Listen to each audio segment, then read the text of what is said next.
Hello everyone, welcome to Glance academy. दोस्तों, UP PCS के द्वारा जो समीक्षा अधिकारी की परीक्षा आयोजित की गई है आपकी, जो 27 जुलाई को परीक्षा होने वाली है, उसके लिए मैंने दो सीरीज आप लोगों के लिए शुरू की है। एक सीरीज आपके सामने डिस्प्ले पर दिख रही है, जो हम प्रीवियस ईयर पेपर को सॉल्व कर रहे हैं, जिसमें इससे पहले मैंने 2024 के पेपर को सॉल्व कराया और 2021 के पेपर में भी हम लोगों ने 50 क्वेश्चन कंप्लीट कर लिए थे। क्योंकि हम दो पार्ट में इसलिए भी लेकर चल रहे हैं ताकि एक घंटे में प्रॉपर हम एक्सप्लेनेशन को तो पढ़ ही ले, साथ ही साथ उसके पैटर्न को भी सीख ले कि यहाँ से किस प्रकार के प्रश्न आ सकते हैं। क्योंकि हमारा उद्देश्य केवल यहाँ पे बस क्वेश्चन पढ़ा उसका आंसर दे देना जरूरी नहीं है, ये तो आप लोग भी कर सकते हो, लेकिन उस पैटर्न पे आधारित कैसे प्रश्न बन सकते हैं। जैसे मैंने कल इसके बारे में बताया था कि अगर ये प्रश्न एग्जामिनर ने पूछा है फाहियान वेंसांग इत्सिंग, तो केवल ये यहीं तक सीमित नहीं है, बल्कि इससे संबंधित जो विदेशी यात्रियों का कॉन्सेप्ट है, जैसे चाइनीज विदेशी यात्री आते हैं, विजयनगर साम्राज्य में आने वाले पुर्तगाली विदेशी यात्री, या फिर मुगल साम्राज्य में आने वाले अंग्रेज विदेशी यात्री, तो ये तीन कैटेगरी होती है। तो कहने का मतलब है कि पेपर का नेचर क्या होता है वो भी हम समझते हैं।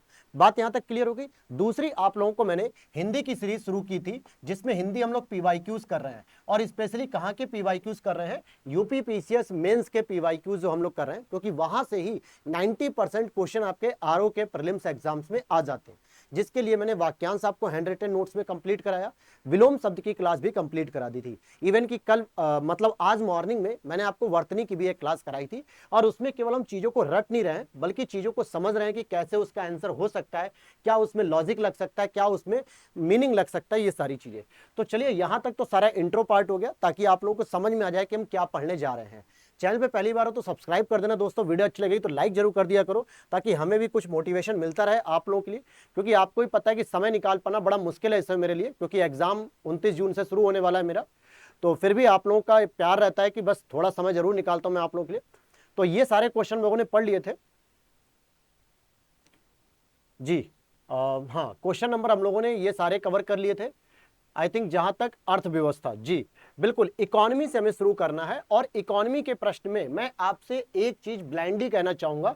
ब्लाइंडली मतलब आंख बंद करके आप इकोनॉमी के लिए मेरे भाई कुछ भी पढ़ रहे हो, डजंट मैटर, लेकिन घटना चक्र पूर्वालोकन जरूर पढ़ लेना। क्योंकि घटना चक्र पूर्वालोकन से ही आपके जितने भी प्रश्न आरओ के एग्जाम्स में आएंगे वो सारे फंस सकते हैं, एक दो क्वेश्चन को छोड़ के।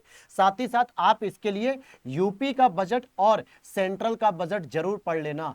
क्यों मैं ऐसा कह रहा हूं, पिछली बार यूपी बजट के 5 से 6 क्वेश्चन मैंने कराए थे आपको, 60 क्वेश्चन के एमसीक्यू सीरीज, जो इसी आरओ के एग्जाम्स में आ गए थे 2024 वाले में। साथ ही साथ यूपी पीसीएस के क्वेश्चन देखो, चाहे इन क्वेश्चंस को देख लो, ये सारे घटना चक्र में दिए हुए हैं। क्योंकि इसमें ट्रेडिशनल प्रश्न में ज्यादातर स्कीम्स वगैरह पूछता है या फिर बेसिक कॉन्सेप्ट पूछता है इकोनॉमी में। सॉल्व करते हैं पहला क्वेश्चन।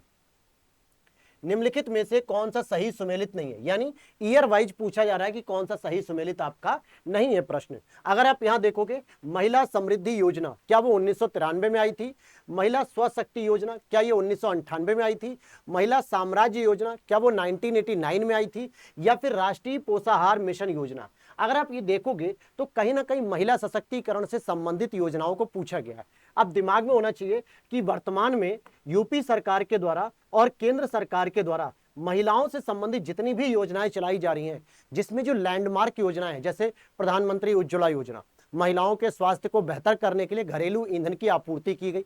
तो महिला के लिए जो स्वास्थ्य उज्ज्वला योजना शुरू की गई, मई 2016 में बलिया से शुरू की गई थी, ऐसी योजना याद होनी चाहिए। इसी तरीके से मिशन इंद्रधनुष जो इनके टीकाकरण के लिए, ये याद होना चाहिए। और भी बहुत सारी योजनाएं, जैसे यूपी में नारी शक्ति अभियान चलाया गया। तो ऐसी योजनाओं को आपको तैयार करके जाना होगा, नहीं तो फिर आप कहोगे सर महिलाओं के लिए जो प्रश्न पूछा जा रहा है वो पता नहीं कहां से पूछ लिया जा रहा है।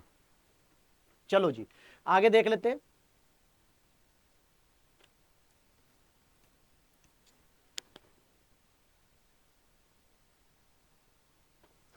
आ जाते हैं इस प्रश्न पे। अगर इसके उत्तर की बात करते हैं तो इसका देखिए दोस्तों, पहला भी सही है, दूसरा भी सही है, तीसरा भी सही है, लेकिन चौथा गलत है। राष्ट्रीय पोषाहार मिशन योजना को 2018 में शुरू किया गया था नरेंद्र मोदी जी की सरकार में, न कि इससे पहले। ठीक है, ध्यान समझो, पोषाहार मिशन। अभी एक और योजना शुरू की गई है पोषण अभियान करके, जो एमडीएम के ही रूप में जानी जाती है। तो बताइएगा क्या वो यही है या अलग है? ठीक है, एमडीएम का ही एक विकल्प के रूप में है। आगे देखते हैं। देखो ये जो लॉजिक है ना, जो लॉजिक कहां से है, ये कोई ऐसी हवा में नहीं है, ये प्रीवियस ईयर पेपर देखकर बताया जाता है कि भैया प्रीवियस ईयर पेपर में इकोनॉमी में योजना पूछी जाती है। मैंने जब आप लोगों को यूपी पीसीएस की क्लास कराई थी तो आप जाके यूट्यूब पर देख सकते हो, मेरे ग्लैंस एकेडमी पर मैंने कहा था कि इकोनॉमी में कम से कम 6 से 7 स्कीम्स आपको याद होनी चाहिए जो 1990 से लेकर 2010 के बीच की हो। और देख लो यूपी पीसीएस ने मैक्सिमम योजनाएं यहीं से पूछ ली थी, एक दो योजनाओं को छोड़ के। तो ये बेटा ऐसे नहीं होता है, बताया जाता है इसमें जो है कि प्रीवियस ईयर पेपर को देख के पूछ रहा है। यहाँ पे पंचवर्षीय योजना और प्रयुक्त विकास मॉडल, कितना ट्रेडिशनल प्रश्न है, कितना ही ट्रेडिशनल। आपको भी पता है कि भैया 2017 में पंचवर्षीय योजनाओं का कॉन्सेप्ट खत्म हो गया है, उसकी जगह पे मोदी जी के द्वारा नीति आयोग ला दिया गया है। नीति आयोग कब आया है? 2015 में आया है। फिर भी ये प्रश्न पूछा गया है 2021 में, तो इनके मॉडल को पूछा जा रहा है। अगर पहले मॉडल को आप जानते होगे तो इसको हैरेट डॉमर मॉडल कहा जाता था। क्या कहा जाता था? हैरेट, यहां पे ये वाला जो पहला वाला है हैरेट डॉमर मॉडल, क्योंकि जो पहली पंचवर्षीय योजना शुरू की गई थी 51 से 56 में, इन्होंने कहा था कि हम मुख्य रूप से कृषि पर फोकस करेंगे। भारत हमारा कृषि प्रधान देश है, तो हम कृषि पर फोकस करते हुए अपनी अर्थव्यवस्था को आगे बढ़ाएंगे। परंतु वित्त के अभाव में, पूंजी के अभाव में यह योजना फेल हो गई। दूसरा, इन्होंने जब आते हैं हमारे पीसी महालनोबिस मॉडल साहब, जिनकी उपलब्धि क्या थी कि 1991 तक इन्होंने भारतीय अर्थव्यवस्था को बहुत बड़ा बेस प्रदान किया।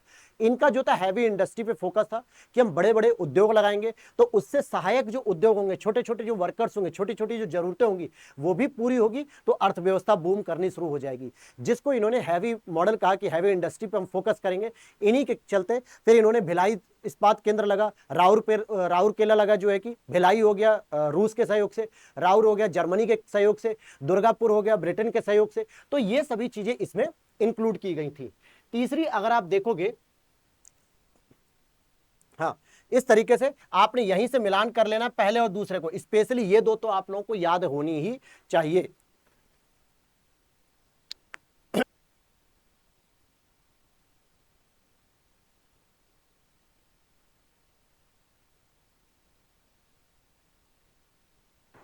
अब गर्मी का सीजन आ गया है तो बॉडी को डिहाइड्रेट नहीं होने देना है, पानी की पर्याप्त मात्रा होनी चाहिए आप लोगों के भी शरीर में। और इसी के साथ साथ क्या होता है ना, बोलने पे भी आवाज़ थोड़ी सी तेज रखनी पड़ती ताकि आप लोगों को सुनाई दे, तो इसलिए पानी की आवश्यकता बीच बीच में पड़ती है। तो देखिए पहली कब थी? हैरेट डॉमर मॉडल थी। दूसरी कब थी? पीसी महालनोबिस थी। तीसरी कब थी? एस चक्रवर्ती। चौथी कब थी? अशोक रुद्र मॉडल। अब यहां से एक प्रश्न मैं आपको बोलता हूं, कमेंट करके आप लोग बता देना कि अवकाश कब कब हुआ है पंचवर्षीय योजना में। अवकाश का मतलब होता है जब पंचवर्षीय योजना लगातार नहीं चली। जैसे तीसरी पंचवर्षीय योजना जब कंप्लीट हुई थी 1966 में, तो 66 से लेकर 69 तक के बीच में कोई भी योजना नहीं चलाई जा रही थी पंचवर्षीय योजना।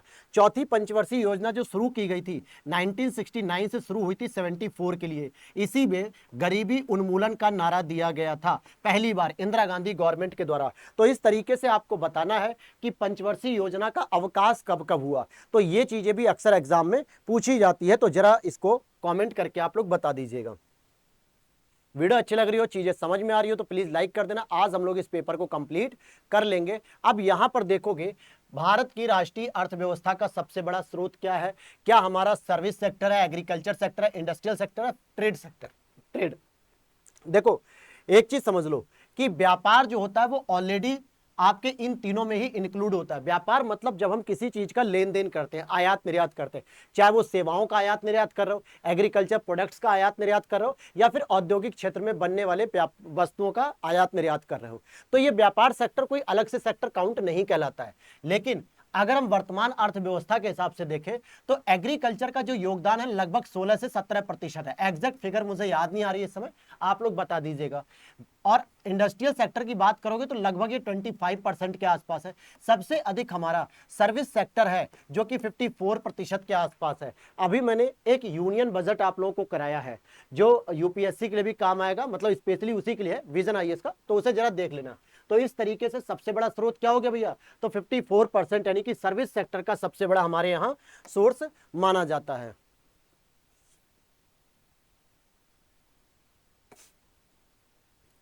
चलिए अब इसकी व्याख्या यहाँ देखने की जरूरत नहीं, क्योंकि ये व्याख्या में जो आंकड़े दिए हुए पुराने दिए हुए हैं। अब यहाँ पर एक बहुत बेसिक प्रश्न पूछा जा रहा है, एक किसान है जिसके पास 1 हेक्टेयर से लेकर 2 हेक्टेयर तक जोत है, जोत मतलब जमीन का टुकड़ा या खेती कह सकते हो, ये किस नाम से जाना जाएगा? सामान्यतः हमारे भारत में 3 तरीके के जोत का प्रयोग किया जाता है। एक होता सीमांत किसान के रूप में, एक होता लघु किसान के रूप में, एक होता मध्यम किसान के रूप में, एक होता बृहद किसान के रूप में। सीमांत को भी अगर आप हटा दोगे तो सामान्यतः 1 हेक्टेयर से 2 हेक्टेयर, फिर 10 हेक्टेयर, फिर 10 हेक्टेयर से ऊपर। तो चारों कैटेगरी आपको दी गई है। सीमांत, सीमांत का मतलब क्या होता है? अगर आप इसमें संधि विच्छेद करोगे तो सीमा प्लस अंत, अर्थात एक ऐसा व्यक्ति जिसके पास खेती के लिए बिल्कुल ही जमीन नहीं है, या है भी तो बहुत ही कम है। तो सीमांत कृषक क्या होता है? जो 1 हेक्टेयर से कम होता है।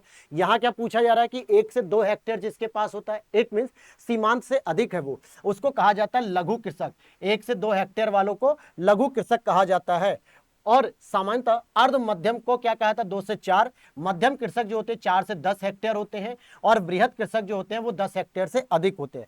लेकिन अब इसको सामान्य रूप से जो कैटेगराइज किया जाता है, देखो, एक होता है आपका कि 1 हेक्टेयर से कम होता है, ठीक है, 1 हेक्टेयर से कम होता है। और दूसरा क्या होता है? सामान्यतः जो है कि आपका 2 हेक्टेयर से लेकर 10 हेक्टेयर तक हो जाता है। फिर तीसरा होता है 10 हेक्टेयर से अधिक होता है। क्या होता है कि 10 हेक्टेयर से अधिक हो जाता है। तो ये 3 कैटेगरी होती है, लेकिन यहाँ पे चारों दे दिए तो कोई नहीं, आप चारों भी पढ़ लीजिए। तो इसका जो उत्तर आ जाएगा वो हो जाएगा भैया लघु कृषक, स्मॉल फार्मर्स कहलाएंगे, जो 1 से 2 हेक्टेयर के पास अपने पास रखते हैं। आगे चलते हैं। भारत में जिन व्यवसायों का विनियोग 1 करोड़ रुपए तक तथा कारोबार 5 करोड़ रुपए तक हो गया है, उन्हें जाना जाता है। सीधी सी बात है, एमएसएमई की बात कर रहा है। एमएसएमई यानी अब यहां पे पूछ रहा है कि जो 1 करोड़ तो इन्वेस्ट करते हैं, लेकिन आप उसका आउटपुट कितना करते हो, टर्नओवर कितना करते हो? 5 करोड़ करते हो, तो उसको हम कहते हैं माइक्रो एंटरप्राइजेस। क्या इसकी फुल फॉर्म होती है? MSME, यानी कि micro small medium enterprises. Enterprises मतलब उद्योग होता है। हालांकि 2020 में जब कोविड आया था, तब उस समय इसकी डेफिनेशन को रिवाइज किया गया था और फिर इसके आंकड़े को बदल दिया गया था, ठीक है। तो 1 करोड़ तक के पैसे को फिर 5 करोड़ किया गया। तो ये जो है कि आपको देख लेना है। मुझे जहां तक लगता है कि ये आई थिंक लेटेस्ट वाला नहीं है। बस 1 मिनट रुकिएगा। अभी तो एक एमएसएमई में अभी एक और नया जो है कि चेंजेस हुआ है, ठीक है।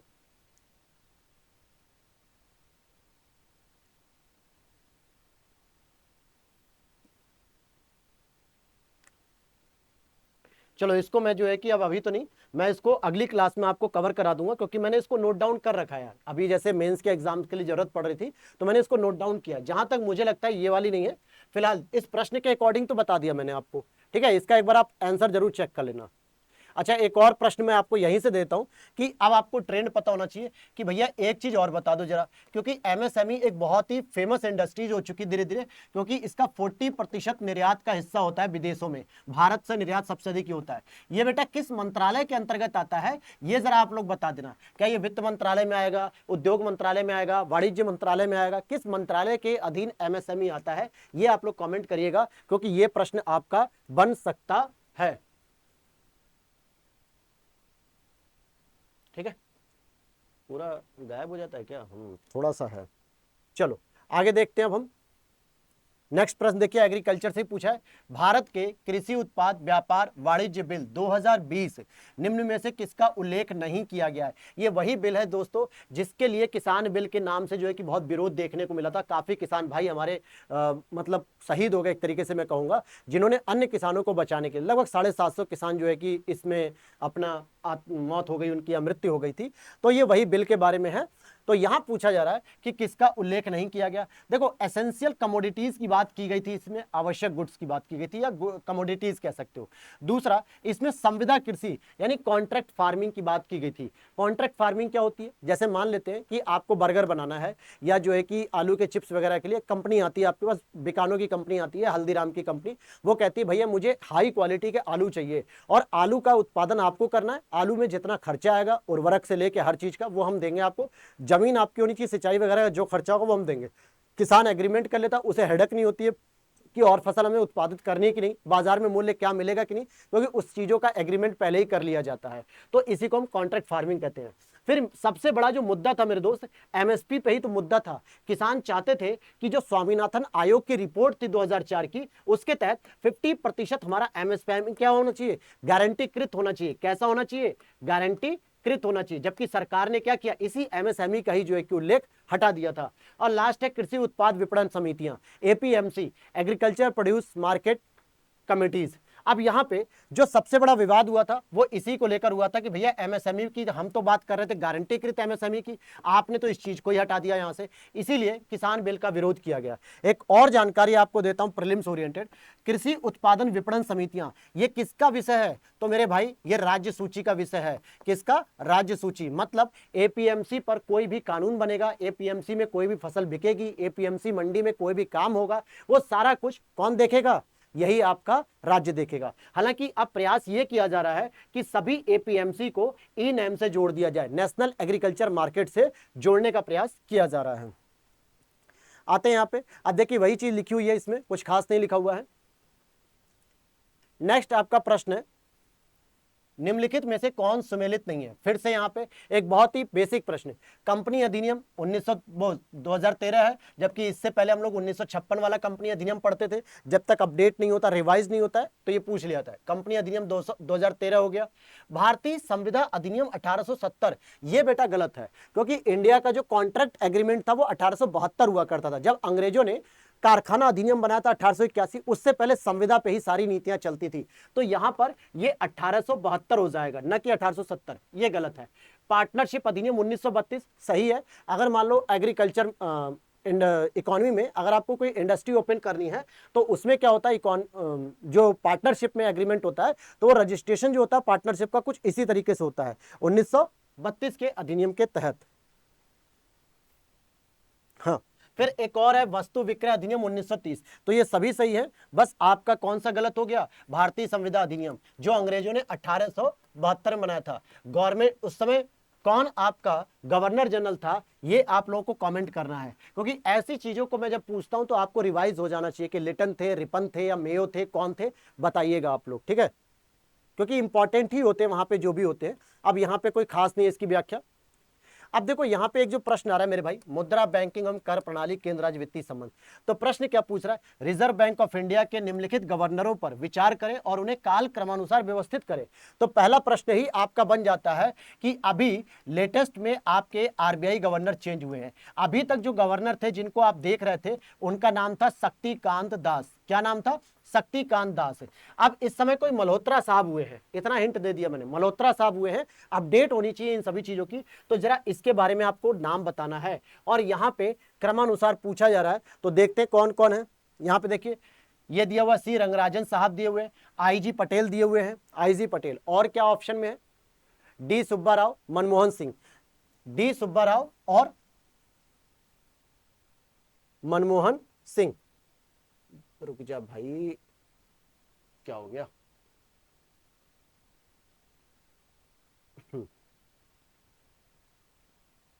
ओके फाइन जी। देखो यहाँ पे डी सुब्बा राव और मनमोहन सिंह। मनमोहन सिंह एकमात्र ऐसे व्यक्ति हैं जो प्रधानमंत्री भी थे, वित्त मंत्री भी थे और साथ ही साथ गवर्नर भी थे आरबीआई के। हो सकता है आप में से कई बच्चे ऐसे होंगे जिन्होंने इनके हस्ताक्षरित नोट को जरूर देखा होगा। हालांकि मैंने देखा भी है, मैंने यूज भी किया था, आज तो नहीं, लेकिन हाँ लगभग 2007 के आसपास जब हम लोग 9th 10th में थे, 9th के आसपास मेरी उम्र थी, उस समय मैं क्लास 9th में था, तो मैंने इनके नोट्स को देखा था। क्योंकि जो नोट होते हैं उसके नीचे गवर्नर के सिग्नेचर होते हैं, ठीक है। अभी जो आपके पास होंगे सबसे ज्यादा विमल जालान जी के जो होंगे, उर्जित पटेल जी के होंगे, शक्तिकांत दास के होंगे, लेकिन इनके नोट बहुत ही रेयर बच्चों के पास हो पाएंगे। चलो आगे देख लेते हैं। अच्छा इसका क्रम पूछा था ना, हाँ देखो आईजी पटेल साहब की बात करेंगे, दिसंबर 1977 से 1982 तक, मनमोहन सिंह 82 से 85 तक, सी रंगराजन 92 से 97 तक, डी सुब्बा राव ये आपके 2008 से लेकर 2013 तक। और यहाँ पे देखो ऑप्शन दिखा है कि वर्तमान में रिजर्व बैंक के गवर्नर शक्तिकांत दास हैं, लेकिन जब तक ये बुक पब्लिश हुई थी तब तक तो वही थे, लेकिन अभी पिछले ही महीने बदल गए हैं, शक्तिकांत दास जी का कार्यकाल कंप्लीट हो चुका है, तो नए जो हैं वो आपको बताना है। आगे चलते हम साइंस की ओर बढ़ते हैं भाई, साइंस में देख लेते हैं क्या हमारा चीज रहेगा अब इसका।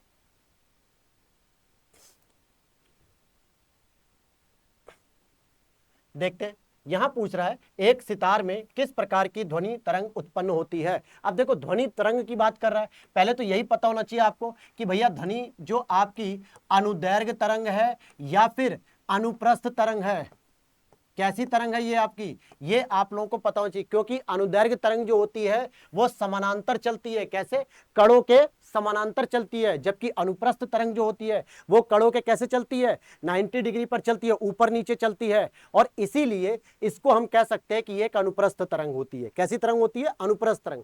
प्रश्न क्या पूछ रहा है आपसे कि ये किस प्रकार की तरंग है, तो देखो अनुप्रस्थ मैंने बता ही दिया, साथ ही साथ प्रोग्रेसिव यानी प्रगामी भी होती है, तो ये हो जाएगा आपका बी ऑप्शन। पढ़ लेते, एक सितार में अप्रगामी एवं अनुप्रस्थ प्रकार की ध्वनि तरंगें उत्पन्न होती हैं, ठीक है, यदि एक मिनट अप्रगामी होता है दोस्तों, अनुप्रस्थ तो मुझे पता था लेकिन अप्रगामी, ये स्टेशनरी लिखा हुआ है एंड ट्रांसवर्स, ठीक है, ये अप्रगामी एवं अनुप्रस्थ, डी ऑप्शन सही हो जाएगा। क्या लिख रहा है, एक सितार में अप्रगामी और अनुप्रस्थ प्रकार की ध्वनि होती है, तो मेरे भाई आपको यह पता होना चाहिए कि जो अनुप्रस्थ तरंगें चलती हैं वो कैसी चलती हैं, कुछ इस तरीके से चलती है, ऊपर नीचे करती हुई, और 90 डिग्री की ओर से हिसाब से चलती हैं, जबकि जो अनुदैर्घ्य तरंग होती है दोस्तों, जो अनुदैर्घ्य तरंग होती है वो सीधे सीधे चली जाती है, उसमें कोई भी इस तरीके का कंपन वगैरह नहीं पाया जाता है, और जबकि ध्वनि तरंग क्या होती है, समानता कंपन के साथ चलती है, इसलिए अनुप्रस्थ कहलाती है। यदि माध्यम के घटक तरंग के संचरण की दिशा में लंबवत कंपन करते हैं, ऐसे ऊपर नीचे, कण आगे की तरफ बढ़ रहे हैं लेकिन वो लंबवत ऊपर नीचे कंपन करते हुए जा रहे हैं, तो ऐसी तरंगों को क्या कहा जाता है, अनुप्रस्थ तरंगे कहा जाता है। और अनुप्रस्थ तरंगे केवल ऐसे माध्यम से उत्पन्न की जा सकती है जिनमें दृढ़ता हो, दृढ़ता मतलब क्या होता है, ठोस, और इसीलिए निर्वात में ध्वनि की कोई भी आवाज नहीं आती, मतलब निर्वात में आपकी आवाज ही नहीं आएगी। चंद्रमा पे देखो दो व्यक्ति बात भी कर रहे होंगे तो आवाज नहीं आएगी, क्योंकि वहां पे निर्वात है एक तरीके से। अनुप्रस्थ तरंगे केवल ठोस में तनाव युक्त डोरियों और पृष्ठ पर तनाव उत्पन्न की जा सकती है, तो जो आपकी ये क्या कहते हैं, जो डोरियां होती हैं जो तनाव युक्त होती हैं उसमें ही आवाज करती है। आगे चलते, अगला प्रश्न कह रहा है निम्नलिखित में से कौन सा कथन सही नहीं है। भैया मनुष्य का कान 1000 हर्ट्ज पर सबसे सुग्राही होता है, सबसे सुग्राही का मतलब मोस्ट सेंसिटिव, अच्छा मानाता है, तो आपको पता होना चाहिए कि मनुष्य का जो कान होता है वो सामान्यतः 20 से लेकर 20,000 हर्ट्ज तक का जो है कि आराम से सुन सकता है। तो अब बताना है कि क्या जो 1000 हर्ट्ज है क्या वो सही है कि नहीं।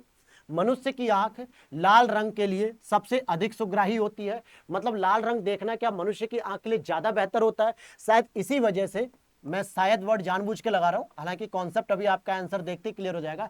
ट्रेन में जो लाइट वगैरह यूज की जाती है इंडिकेटर के तौर पे, रेड लाइट होती है, और रेड लाइट की क्या होती है, वेवलेंथ, दूरी, तरंग दैर्घ्य बहुत दूर तक होती है, इसलिए आपको आधे किलोमीटर भी ट्रेन के ट्रैक पे क्या होता है, रेड लाइट देखने को मिल जाती है इजिली। सुनने की जो दृढ़ता होती है वो 1/10 सेकंड होती है, और दृष्टि की जो दृढ़ता होती है 1/16 सेकंड होती है। तो आई थिंक इसका जो सही आंसर हो जाएगा वो सी वाला होगा, कि सी वाला ही इसमें कथन गलत है। अच्छा बी वाला है, देखो चलो अब देख लेते, बी वाले में जो पूछा जा रहा था कि मनुष्य की आंख लाल रंग के लिए नहीं बल्कि हरे रंग के लिए सबसे अधिक सुग्राही होती है। प्रत्येक रंग का अपना एक तरंग दैर्घ्य होता है, तरंग दैर्घ्य क्या होता है, लैम्डा से प्रेजेंट करते हैं, अर्थात वेवलेंथ, दूरी जिसे हम लोग कहते हैं, क्या कहते हैं, दूरी। इसके बाद हरे रंग का तरंग दैर्घ्य नीले और लाल रंग के मध्य में आता है, यही कारण है कि लाल रंग और नीले रंग की अपेक्षा हरा रंग हमारी आंखों के लिए सुग्राही होता है, तो हरा रंग हमारा नीली और लाल की अपेक्षा बेहतर होता है। मनुष्य का कान 20 से लेकर 20,000 हर्ट्ज के बीच में होता है, तो भैया 1000 की आराम से सुन सकता है। कान के सुनने की दृढ़ता 1/10 होती है, और साथ ही साथ आई की जो दृढ़ता होती है 1/16 होती है। तो ये भी बेसिक प्रश्न आ जाते हैं। नेक्स्ट है, जब दो एक जैसे बल्ब को किस प्रकार जोड़ने पर अधिक रोशनी मिलेगी। जैसे मान लो कि दो बल्ब हैं और एक जैसे ही है, चाहे वो एक ही वाट के हों या एक जैसे बल्ब हो, तो उनको जब जोड़ा जाएगा तो किस प्रकार से जोड़े कि हमें अधिक से अधिक जो है कि प्राप्त हो सके, क्या प्रकाश प्राप्त हो सके। तो इसमें आप देखोगे कि जब हम समानांतर क्रम में जोड़ते हैं तब जो है कि हमारा क्या होता है, रेजिस्टेंस का जो बल होता है वो क्या होता है, कम हो जाता है, और इसीलिए सामान्यतः हमें जो है कि अधिक रोशनी मिलेगी। लेकिन अगर हम श्रेणी क्रम में जोड़ेंगे तो वहां पे समांतर की अपेक्षा रेजिस्टेंस ज्यादा होता है। यहां पे समझ लीजिए आप चाहे तो क्या लिख रहा है कि दो एक जैसे बल्बों को समानांतर क्रम में जोड़ने पर अधिक रोशनी मिलेगी। समानांतर क्रम संयोजन में प्रतिरोधों को इस प्रकार जोड़ा जाता है कि प्रतिरोध पर विभवांतर भी समान रहे तथा न्यूनतम प्रतिरोध प्राप्त करने के लिए इस संयोजन का प्रयोग किया जाता है। न्यूनतम प्रतिरोध का मतलब R बराबर एक तरीके से 0 कह सकते हो, और न्यूनतम मतलब प्रकाश के लिए जो एम्पियर जो धारा प्रवाहित हो रही है उसमें विरोध या प्रतिरोध या बाधा कम से कम रहती है, जिससे अधिक से अधिक जो है कि लाइट प्राप्त हो सकती है। आगे चलते हैं। अगला प्रश्न है बायोलॉजी केमिस्ट्री से संबंधित कि कौन सा तत्व सरसों में तेल की मात्रा बढ़ाने में अत्यधिक उपयोगी होता है। मतलब कौन सा ऐसा फर्टिलाइजर या केमिकल यूज किया था जिससे सरसों में उत्पादकता बढ़ती है और तेल की मात्रा भी बढ़ जाती है। तो सामान्यतः सल्फर, क्योंकि sulphur is the most important component. ठीक है, यहां पे देखोगे कैल्शियम तनों के अग्रभागों में वृद्धि करता है, पत्तियों को गिरने से रोकता है, और जस्ता न्यूक्लिक अम्ल और प्रोटीन संश्लेषण में योगदान करता है। लोहा पौधों में क्लोरोफिल संश्लेषण न्यूक्लिक एसिड के लिए होता है। लेकिन आपका जो सल्फर है ये आपके तेल की मात्रा को बढ़ाता है। अगला प्रश्न है आपका, पूछा जा रहा है कि हाइड्रोजन सल्फाइड प्रदूषक का मुख्य स्रोत क्या है। भैया हाइड्रोजन सल्फाइड अगर हम बात करते हैं तो इस प्रदूषक का मुख्य स्रोत क्या हो सकता है। सड़ते हुए वनस्पति एवं पशु पदार्थ, ऑटोमोबाइल, ऑयल रिफाइनरीज एंड ताप विद्युत संयंत्र। हाइड्रोजन के जो सल्फाइड होते हैं बताओ कहां से नहीं, एक तो नाइट्रोजन के ऑक्साइड होते हैं, एक सल्फर के ऑक्साइड होते हैं, तो वो अलग चीज है। लेकिन यहां पूछ रहा है हाइड्रोजन के सल्फाइड वो किससे निकलते हैं। क्या सड़े हुए वनस्पति पदार्थों से निकलते हैं, या फिर जो है कि ऑटोमोबाइल इंडस्ट्रीज से, या ऑयल रिफाइनरीज से, या फिर आपकी जो ताप विद्युत संयंत्र होते हैं उससे निकलता है। तो ये आपको पता होगा। एक मिनट भाई, पीडीएफ को बड़ा एडजस्ट करना पड़ता है, इस पे सबसे बड़ी दिक्कत बस एक यही होती है। चलो आ जाओ, इसका आंसर पढ़ लो, यहीं पे साफ साफ दिख रहा है कि हाइड्रोजन सल्फाइड प्रदूषक का एक मुख्य स्रोत है जो सड़े हुए वनस्पति और पशु के पदार्थों से निकलता है। भाई वनस्पति कहीं ना कहीं जैव ईंधन बन सकता है, पशु पदार्थ भी जैव ईंधन बन सकता है, लेकिन ये हाइड्रोजन का भी सल्फाइड करते हैं क्योंकि यह एक रंगहीन गैस होती है जिसमें अंडे जैसी गंध आती है। तो इसमें अक्सर क्या होता है, ऑक्सीजन की अनुपस्थिति में कार्बनिक पदार्थों में माइक्रोबियल टूटने से उत्पन्न हो जाती है। क्या होता है, जब यहां पर ऑक्सीजन की अनुपस्थिति होती है तो ये माइक्रोबियल पदार्थ में टूट जाती है। ठीक है, सामान्यतः ये प्रक्रिया अवायवीय क्रिया में कहलाती है, जिसमें अवायवीय का मतलब होता है कि जहां पर आपका ऑक्सीजन की उपस्थिति नहीं होती है। 10 दिनों से अधिक तक या 10 दिनों से अधिक दिन तक उपवास करने पर हमारे लीवर पर क्या असर पड़ेगा। सामान्यतः जो हमारी माताएं बहनें नवरात्रि का व्रत करती हैं पूरे 9 दिन तक, ठीक है, तो सामान्यतः उनके साथ भी ये समस्या कई बार हो जाती है। लेकिन यहाँ तक उपवास का मतलब यहाँ जो पूछा जा रहा है ना, जिसमें खाना पीना कुछ भी नहीं होता है। हमारी जो माताएं बहनें हैं वो जब उपवास करती है तो उसके साथ फल भी खाती हैं, थोड़ा बहुत आलू वगैरह खा लिया या दूध वगैरह पिया या लिक्विड पी लिया। लेकिन यहाँ पे उपवास का मतलब बिल्कुल ही कम। तो सिंपल सी बात है, आपके बॉडी में ग्लूकोज का स्तर कम हो जाएगा। और स्पेशली क्या होगा, यहाँ क्या लिख रहा है, क्या ग्लूकोज का स्तर बढ़ेगा? नहीं। लीवर में ट्राइग्लिसराइड घटने लगता है? नहीं। ट्राइग्लिसराइड बढ़ने लगता है? नहीं। ये तीनों ही नहीं होगा। पहली प्रायोरिटी कि भैया ग्लूकोज की मात्रा, ग्लूकोज क्या होता है, भोजन करने पे जो हमारा ग्लूकोज टूटता है हमारी बॉडी में, स्टार्च, मंड, कार्बोहाइड्रेट, किसी भी नाम से आप इसे जान सकते हो। जब कोई खाना ही नहीं खा रहे हो तो ग्लूकोज की मात्रा कम हो जाएगी। सिंपल सी बात है ये। जैसे यहां लिखा भी है कि 10 दिनों तक उपवास करने पर लीवर में ग्लूकोज का स्तर कम हो जाता है। लीवर मतलब यकृत जिसे कहते हैं। यकृत मानव शरीर की सबसे बड़ी ग्रंथि है।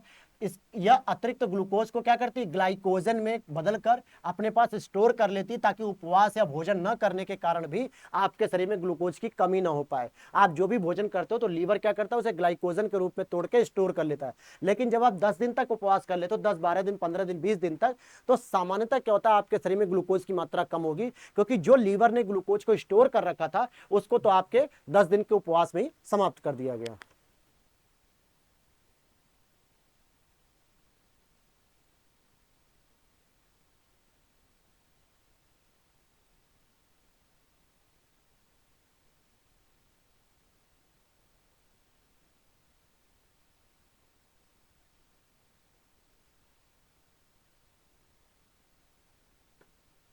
नेक्स्ट है, मकड़ियों के द्वारा उत्पादित रेशम क्या कहलाता है? भैया जो मकड़ियों के द्वारा उत्पादित रेशम होता है उसे हम लोग गोसामर रेशम कहते हैं। क्या कहते हैं? गोसामर रेशम। अब यहाँ पे क्या है, कुछ प्रश्न आपके सीधे सीधे रटने के हैं, क्योंकि आपको पता है एक तो मकड़ियों के द्वारा भी उत्पादित किया जाता है, एक सिल्क वॉर्म भी होता है। सिल्क वॉर्म मतलब रेशम का कीड़ा भी उसे माना जाता है, जिसके द्वारा मुख्य रूप से मूंगा और टसर रेशम का उत्पादन होता है। कैसा? मूंगा और टसर रेशम।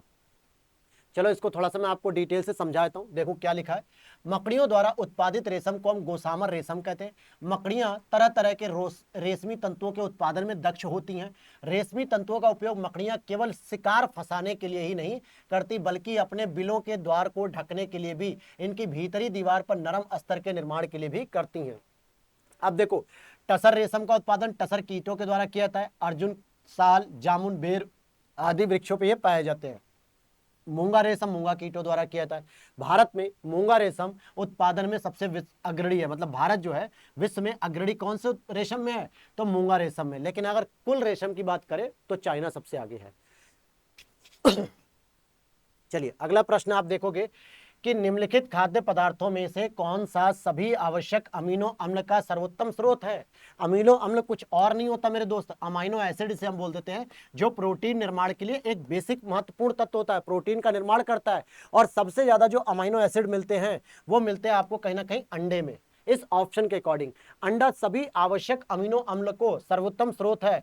अमीनो अम्ल में एमाइन तथा कार्बोक्सिल दोनों प्रकार के गुण विद्यमान होते हैं, जैसे कि सोयाबीन, दाल प्रोटीन के सर्वोत्तम स्रोत होते हैं। तो जो सोयाबीन हो गया, दाल हो गया, ये सब भी प्रोटीन के स्रोत हो जाता है। प्रोटीन का मतलब ही क्या होता है? अमीनो एसिड होता है। इसमें ना बहुत कैमरे का थोड़ा रिजोल्यूशन ठीक करना पड़ेगा। नेक्स्ट आपका भैया प्रश्न है, बहुत अच्छा प्रश्न है। तुलसी के पौधे का औषधीय महत्व है तो किस लिए होता है? क्योंकि इसमें दो प्रकार के जो है कि औषधीय गुण पाए जाते हैं, जिसकी वजह से हमारे गले की खराश से हो जाती है, बुखार से हो जाता है, हमारे जुकाम से हो जाते हैं। तुलसी के पत्तियों का सेवन करना चाहिए दोस्तों। और ये होता है आपका फिनोल और फ्लेवोनाइड्स से। तुलसी के पौधे औषधि महत्व रखते हैं, क्यों? क्योंकि इसमें फिनोल पाया जाता है और फ्लेवोनाइड्स भी पाया जाता है। इसका वैज्ञानिक नाम भी याद कर लो, ऑसिमम सैक्टम्स। ठीक है, यह द्विबीज पत्री शाखी पौधा होता है। इसका उपयोग सर्दी, जुकाम, दंत रोग, श्वास संबंधी रोगों में किया जाता है। द्विबीज पत्री क्या होता है दोस्तों? द्विबीज पत्री का कुछ डिजाइन इस तरीके से होता है। पौधों में जो है कि एक बीच में एक लाइन भी रहेगी और इस तरीके से कुछ डिजाइन बनी रहेगी। ठीक है, यानी दो प्रकार के इसमें द्विबीज पत्री का ये एग्जाम्पल बनता है।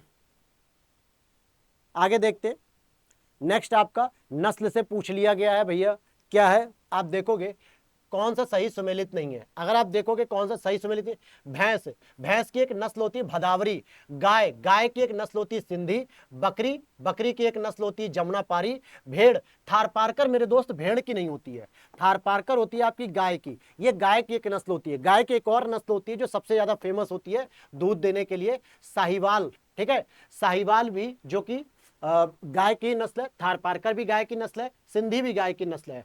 पढ़ लेते हैं इसको।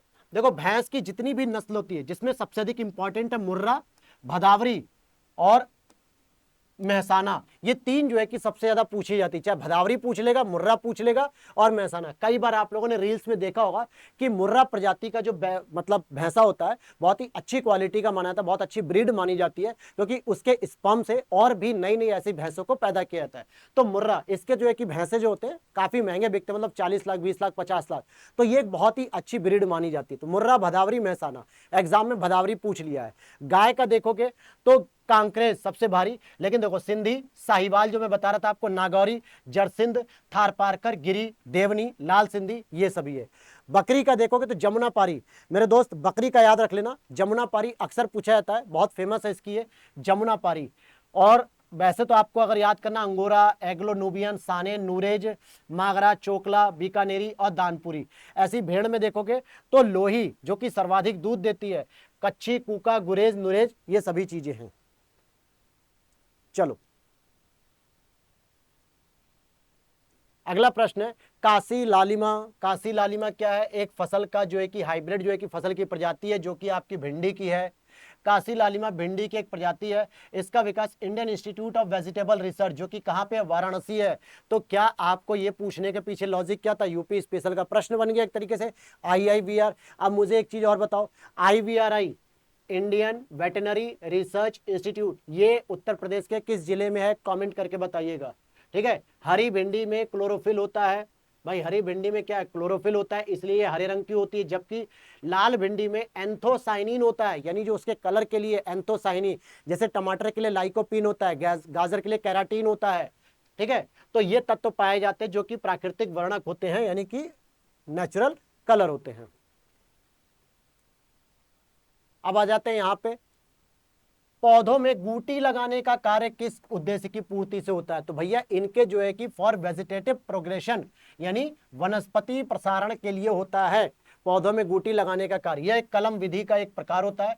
कलम विधि का प्रयोग पौधों में अलैंगिक वनस्पतिक जनन के लिए किया जाता है। तो यहाँ पे जो बेसिक लाइन आपको जाननी थी, अलैंगिक जनन, यानी एक ही पौधे से दोबारा उस पौधे का जन्म निकाल दिया गया, कलम काट के, पेड़ को एक काट के, यानी एक छोटे से हिस्से काट के, तो इसीलिए इसको क्या कह दिया गया, अलैंगिक जनन कहा जाता है। आगे देखते हैं, हम कंप्यूटर वाले चैप्टर्स पे चलते हैं। कंप्यूटर में क्या पूछा गया है, निम्नलिखित में से कौन सा वक्तव्य सही नहीं है। वैसे देखा जाए तो 2024 के प्रश्न में कंप्यूटर के साथ 2 ही क्वेश्चन आए थे। हालांकि सिलेबस के अकॉर्डिंग कंप्यूटर आता है और ये माना जाता है कि 4 से 5 प्रश्न आते हैं, लेकिन इस बार प्रश्नों की संख्या कम कर दी गई थी। यहां पे पूछ रहा है आपसे कि कौन सा वक्तव्य सही नहीं है। भैया ईमेल को क्या लिखते हैं, इलेक्ट्रॉनिक मेल लिखते हैं क्या, बिल्कुल सही है। www को क्या कहते हैं, वर्ल्ड वाइड वेब संदर्भित करते हैं, www, जो आप वेबसाइट डालते हो ना तो www.com। ठीक है, तो ये टिम बर्सन ली जो थे, उन्होंने जो है कि इसकी शुरुआत की। सीपीयू का कंट्रोल प्रोसेसिंग यूनिट होता है क्या भैया, तो सेंट्रल प्रोसेसिंग यूनिट होता है। देखो क्या होता है इसका, सेंट्रल प्रोसेसिंग यूनिट। जो आप सिस्टम लगाते हो अपने घर पे, कंप्यूटर वगैरह लगाते हो, तो इतना बड़ा एक डब्बा टाइप का होता है ना, बड़ा सा सीपीयू उसको बोलते हैं, और छोटा सा जो होता है वो यूपीएस होता है। फिर डी क्या दे रहा है, डी दे रहा है एएलयू, अर्थमेटिक लॉजिक यूनिट को संदर्भित। और ये जो अर्थमेटिक लॉजिक यूनिट है, ये इसी सीपीयू का ही पार्ट होता है, क्योंकि सीपीयू में 3 प्रकार की प्रोसेसिंग होती है, जिसमें एक ये भी इंपॉर्टेंट होती है।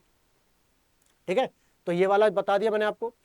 नेक्स्ट आपसे पूछ रहा है कौन सा संबंध सही नहीं है, कौन सा संबंध सही नहीं है। देखिए भैया, 1 बाइट में 8 बिट्स होती हैं, बिल्कुल सही सर। 1 किलोबाइट, यानी कि आप कहते हो सर 1 केबी, 1 केबी में क्या करते हो, 1024 बिट्स होती है, यही सीन चलता है। फिर और आगे बढ़ जाओ आप, अगर आप देखोगे 1 गीगाबाइट यानी 1 जीबी, क्या कह रहा है 1 जीबी, तो सर 1 जीबी में तो 1024 MB होता है, क्या होता है, मेगाबाइट होना चाहिए। ये क्या दे रहा है, ये तो किलोबाइट दे रहा है, ये तो गलत हो गया। क्योंकि 1 MB में ही, जब 1 MB हमारा डेटा खत्म हो जाता है तो हम कहते हैं भैया 1024 KB। जब स्पीड आती है आपकी नेट की, आजकल तो फ्री वाला चल रहा है, पर डे जो है कि यूज करिए 1.5 GB 2 GB, तो आप देखोगे कि 1 MB 2 MB 5 MB 6 MB की स्पीड से कोई चीज डाउनलोड होती है। हम यही संकल्पना कर रहे हैं कि अगर हम जब 6G में आ जाएंगे तो 1 सेकंड में ही हम 1 GB का कंटेंट डाउनलोड कर सकेंगे आराम से। तो ये वाला स्टेटमेंट गलत है भैया, कि 1 गीगाबाइट में 1024 मेगाबाइट होती है। अब आ जाते हैं एनवायरमेंट। मोनोक्लाइन, मोनोक्लाइन यानी एकल चरम सिद्धांत किसने प्रतिपादित किया था, तो F.E. क्लेमेंट्स ने किया था। और एनवायरमेंट के लिए तो मेरे दोस्त आपको सबसे ज्यादा जो फोकस करना चाहिए, घटना चक्र पूर्वालोकन पे कर लेना चाहिए। इसके लिए आप मेरी क्लास भी देख सकते हो, जहां पे मैंने शॉर्ट नोट्स को कवर किया है। आप जाके देखना चाहो तो मैं आपको दिखा भी देता हूं, या YouTube पे ढूंढ लेना, आपको मिल जाएगा। ठीक है, ग्लैंस एकेडमी प्लेटफॉर्म पे जाओ, YouTube में प्लेलिस्ट में जाओगे, घटना चक्र शॉर्ट नोट्स के नाम से होगी क्लास, जिसमें मैंने 106 क्लासें कंप्लीट कराई हैं। इसमें जाके देख लेना, एनवायरनमेंट की मैराथन सारी कंप्लीट करा दी है। होता क्या है एकल चरम, देखोगे तो इन्होंने कहा कि मोनोक्लाइमेक्स एक पारिस्थितिकी अवधारणा है। किसी क्षेत्र के समुदायों के अनुक्रमण की अंतिम अवस्था को क्लाइमेक्स समुदाय या क्लाइमेक्स कहते हैं। मतलब जो आपके जो अनुक्रमण होता है, सक्सेशन होता है, बायोटिक सक्सेशन, जहां पर इस तरीके की स्थिति होती है कि मान लो कोई ऐसी जगह है जो नग्न स्थिति है, मतलब जहां पे चट्टान या मृदा है, वहां पे आज तक कोई पौधा उत्पन्न नहीं हुआ, तो पहली बार कोई ना कोई उस पर पायोनियर समुदाय आएगा। मतलब पहली बार उस समुदाय क्या करेगा, उस पर अपनी उपस्थिति दर्ज करेगा, अपनी जनसंख्या को बढ़ाएगा। जो पहली बार आता है उसे हम लोग सामान्यतः पायोनियर समुदाय कहते हैं। लेकिन धीरे धीरे और भी समुदाय आते हैं, फिर इनके बीच में टक्कर होती है, प्रतिस्पर्धा होती है, जो ताकतवर होता है वो रुक जाता है, बाकी सब खत्म हो जाते जाते हैं, सबका अस्तित्व समाप्त हो जाता है। जो ताकतवर होता है वही क्या होता है, एकल चरम सिद्धांत, यानी अपने अस्तित्व को बचाए रख लेता है। सबसे बेहतर एग्जाम्पल है वन। आप कहीं पे भी देखो, कहीं की भी शुरुआत कर लो, कितने भी छोटे छोटे जीवों से शुरुआत करो, या आप शैवाल से कर लो, प्रवाल से कर लो, किसी भी चीज से, अंतिम अवस्था आपको वन ही दिखेगी, अंतिम अवस्था आपकी जंगल ही दिखेगा। तो ये चरम समुदाय माना जाता है। यहाँ पे कुछ भारत में जो अधिनियम आए थे उनके वर्ष हैं, बहुत इजी प्रश्न है। जैसे वन संरक्षण अधिनियम, अब जरा इसको देख लो, वन संरक्षण अधिनियम कब आया था, 1980, बिल्कुल सही है सर। इसके बाद पर्यावरण संरक्षण अधिनियम 1986, सही है। अच्छा, पर्यावरण संरक्षण अधिनियम को एक शब्द और कह दिया जाता है, छाता विधान, क्योंकि इसमें कई सारे छोटे छोटे अधिनियम मर्ज किए हुए हैं, तो इसलिए इसको छाता विधान भी कह देते हैं। वायु प्रदूषण निवारण एवं नियंत्रण अधिनियम 1981, जल प्रदूषण नियंत्रण अधिनियम 1974। ध्यान से समझना कि जल और वायु दोनों में लगभग सेम स्टेटमेंट होता है, बस एक वायु होता है एक जल होता है। जल होता है तो 1974, वायु होता है तो 1981। अब आपको बताना है कि 1972 में, 1972, क्योंकि आप 3 सीरीज को याद करते हो, 1972, 1980 और 1986, तो इन 3 सीरीज में 2 का तो आपको दिया हुआ है, वन संरक्षण, पर्यावरण संरक्षण। ये 1972 में कौन सा अधिनियम आया था ये आपको बताना है। हालांकि इसका आंसर हो जाएगा 1, 2, 3, 4, चारों ही सही दिए हुए हैं। आगे आ जाते हैं हम। नदी का जल प्रदूषण मापा जाता है, नदी का जल प्रदूषण मापा जाता है, कब मापा जाएगा, जब जल में घुली हुई ऑक्सीजन की मात्रा कम हो जाती है। इसी चीज को हम लोग बीओडी के कॉन्सेप्ट से समझते हैं, बायोलॉजिकल ऑक्सीजन डिमांड, या पर्यावरण की भाषा में इसको सुपोषण का सिद्धांत भी कह दिया जाता है, यानी अधिक पोषण हो जाना। मतलब जल में क्या होता है, निश्चित घुलनशील मात्रा होती है ऑक्सीजन की। मान लो कितना भी जल ले लेते हैं, नदी में, झील में, तालाब में, समुद्र में, तो उसमें क्या होता है, जल में घुलनशील ऑक्सीजन की मात्रा होती है और वो निश्चित होती है, जिसमें क्या होता है जितने भी जीव जंतु होते हैं वो उससे जीवित रहते हैं। लेकिन जैसे जैसे उसमें क्या होता है, हम जितना भी प्रदूषण फैलाते जाते हैं, चाहे चिप्स के पैकेट हो गए, या हमने किसी के कपड़े वगैरह उसमें फेंक दिए, कोई मिट्टी के दिए फेंक दिए, या उसमें कोई मूर्ति का विसर्जन किया, किसी व्यक्ति की लाश टहल रही है, तो जितनी भी हम प्रदूषण को फैला रहे हैं, जितने भी प्राकृतिक कार्बनिक पदार्थों को उसमें समावेश कर रहे हैं, तो उसमें रहने वाले जीव जब इनका विघटन करेंगे तो उनको और ज्यादा ऑक्सीजन की मात्रा की जरूरत पड़ेगी। लेकिन पानी में ऑक्सीजन की मात्रा क्या होती है, लिमिटेड होती है, फिक्स होती है, और उसके बाद एक निश्चित सीमा क्रॉस करने के बाद जीवों को बहुत सारा कार्बनिक पदार्थ मिल रहा है समुद्र में प्रदूषण के तौर पे, उसका विघटन करने के लिए उन्हें ज्यादा से ज्यादा ऑक्सीजन की मात्रा पड़ेगी, और ऑक्सीजन की मात्रा लिमिटेड होती है, फिक्स होती है, इसके बाद वो कम होनी शुरू हो जाएगी। और यही वो कह रहा है, जल में घुलनशील ऑक्सीजन की मात्रा बताएगी कि अगर मात्रा ज्यादा है तो इसका मतलब नदी में प्रदूषण कम है, क्योंकि जैविक घटकों को प्रदूषित कर मतलब विघटित करने के लिए कोई भी सामान नहीं मिल रहा है। लेकिन अगर ऑक्सीजन की मात्रा कम हो रही है तो इसका मतलब है कि उसमें प्रदूषण ज्यादा है, इसलिए जैविक घटक उसका ज्यादा सेवन कर रहे हैं, ज्यादा उसको विघटित कर रहे हैं। समझ में आ गई बात? ये पूरी डेफिनेशन को मैंने इन शॉर्ट आपको समझा दिया। घटते उत्पादकता के क्रम में निम्नलिखित में से कौन सा पारितंत्र क्रम सही है? तो देखो, सबसे अधिक जो उत्पादकता मिलेगी वो मिलेगी मैंग्रोव में, फिर घास के मैदान में, फिर झील में, फिर सागर में। ध्यान से समझना, गहरी पारिस्थितिकी तंत्र अगर पूछा है सबसे गहरा या सबसे शांत, तो महासागर या सागर लगा सकते हो। लेकिन घटते हुए उत्पादकता, प्रोडक्टिविटी की बात करें तो सागर की प्रोडक्टिविटी सबसे कम होती है। माना कि उसका क्षेत्र विशाल है, लेकिन जब भी कंपैरिजन किया जाता है तो एक निश्चित मात्रा मान के की जाती है कि भैया मान लेते हैं कि अगर हम इतने बड़े स्पेस में हम प्रोडक्टिविटी चेक करना चाहें तो मैंग्रोव की प्रोडक्टिविटी सबसे अधिक होगी। मैंग्रोव कुछ और नहीं है आपकी, बल्कि इसी को हम आर्द्र भूमि का एक एग्जाम्पल भी मान सकते हैं। और आपको पता है, आर्द्र भूमि एक ऐसी जगह होती है जो स्थल और जलमंडल, मैं यहां बनाता हूं कि जो स्थल और जलमंडल के बीच का जो पार्ट होता है उसका जो संक्रमण क्षेत्र होता है, इसी को कहा जाता है। जैसे यहां पे देखोगे तो ये वाला जो एरिया हो रहा है ये आर्द्र भूमि का क्षेत्र है। मैंग्रोव कहां रहता है? मैंग्रोव आपके समुद्री और नदी के झील के बीच में होता है, नदी के पानी के बीच में। तो इस तरीके से ये जो बीच वाला एरिया है जहां पर आपका स्थल और जल दोनों की विशेषताएं हैं, इसलिए इसकी प्रोडक्टिविटी ज्यादा हो जाती है। समझ आ गई बात? तो देखो, मैंग्रोव, घास का मैदान, झील और सागर। अगले प्रश्न पे चलते हैं। ये मैंने मिसलेनियस टॉपिक की एक सीरीज बताई थी अभी 2 दिन पहले ही, 2 से 3 दिन पहले, जिसमें 25 टॉपिक को मैंने बताया था मिसलेनियस कि कहां से आएंगे, और 30 क्वेश्चन जो है कि वो आते हैं इन्हीं सारे टॉपिक से, जिसमें एक ये भी टॉपिक शामिल कर रखा है मैंने। भले ये एनवायरमेंट का टॉपिक हो, लेकिन इसको मैं मिसलेनियस मानता हूं। धूपगढ़ चोटी राष्ट्रीय उद्यानों में से किसमें स्थित है? तो भैया सतपुड़ा में स्थित है। सतपुड़ा मतलब एमपी में यह स्थित है। ठीक है, समझ में आ गया? तो ये डायरेक्ट प्रश्न है। चलो इसके बारे में और जान लेते हैं। धूपगढ़ चोटी 1350 मीटर सतपुड़ा राष्ट्रीय उद्यान में स्थित है।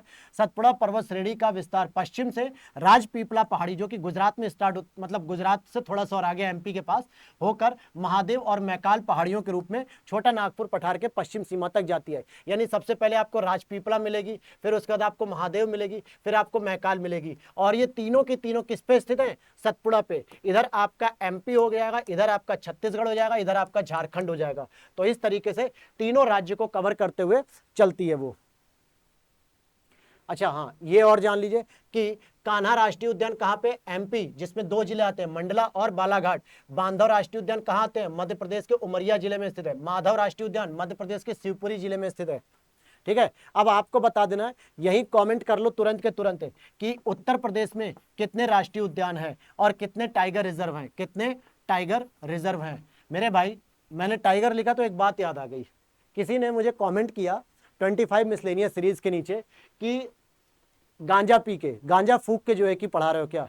उसने लिख दिया था, उसने ये लिखा था जो मैंने लिखा था, TIGAR। हालांकि मैंने ये मिसलेनियस टॉपिक में टाइगर लिख दिया, स्पेलिंग गलत है, टाइगर की स्पेलिंग ये होती है। कोई बात नहीं यार, जल्दी जल्दी मैं आपको जब इंपॉर्टेंट टॉपिक बता रहा हूँ तो फोकस हमारा टॉपिक पे होता है, ना कि स्पेलिंग पे होता है।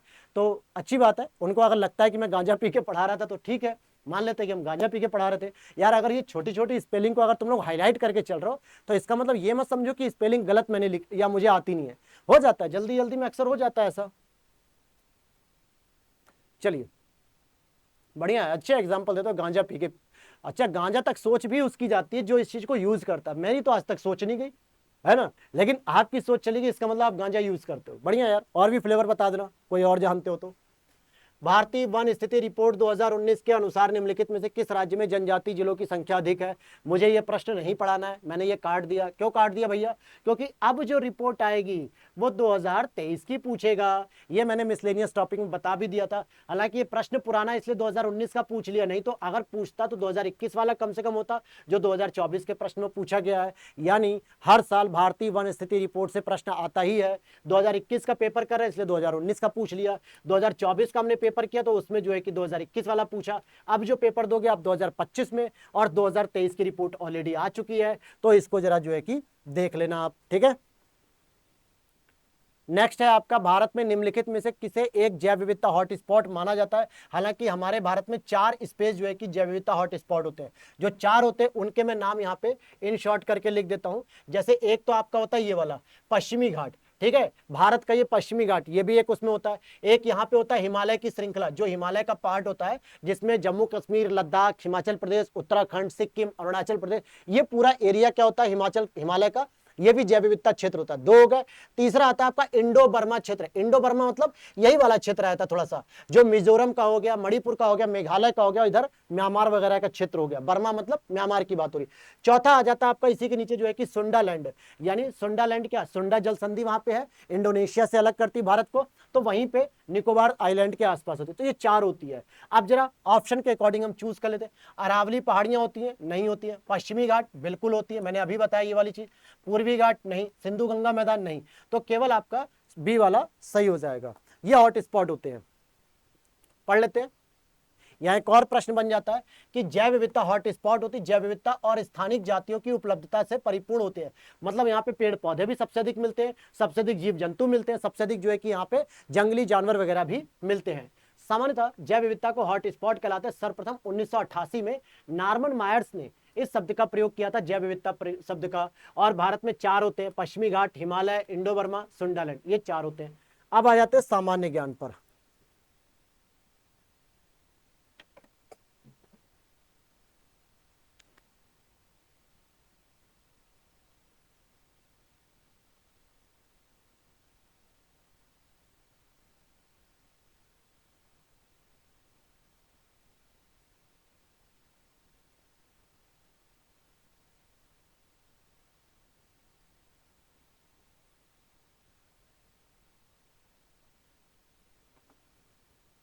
देखते हैं इसको।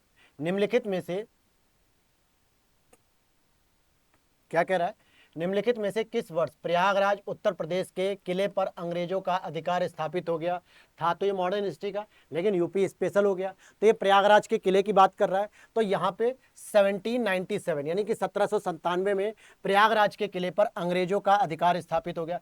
शुजा-उद-दौला के पश्चात आसफ-उद-दौला और फिर 1797 में उसका भाई सादत अली अवध का नवाब बना। उल्लेखनीय है कि सादत अली ने 1801 ईस्वी में प्रयागराज सहित कई अन्य क्षेत्रों को अंग्रेजों को सौंप दिए, जिसके बदले उसे सुरक्षा की गारंटी प्राप्त हुई थी। यानी सुरक्षा की जो गारंटी थी वो क्या थी, एक तरीके से सहायक संधि थी। ठीक है, वो वाली बात पूछ रहा है। और सहायक संधि किसने शुरू की थी, बताओ जरा जल्दी से। सहायक संधि, मैं यहाँ पे व्यक्तिगत सिद्धांत नहीं पूछ रहा, मैं यहाँ पे जो है कि उत्तराधिकारी सिद्धांत नहीं पूछ रहा, दत्तक सिद्धांत नहीं पूछ रहा, सहायक संधि पूछ रहा हूं, जो लॉर्ड वेलेस्ली ने शुरू की थी। ठीक है, 1798 में ये भारत आया था गवर्नर बनके। आगे देख लेते हैं। Uttar Pradesh defence corridor, UP special प्रश्न चल रहा है। उत्तर प्रदेश डिफेंस कॉरिडोर में निवेश करने के लिए अगस्त 2021 में किस सरकारी उद्यम के साथ समझौता ज्ञापन कर लिया गया। तो भारत डायनेमिक्स लिमिटेड के साथ समझौता किया गया ये। ठीक है,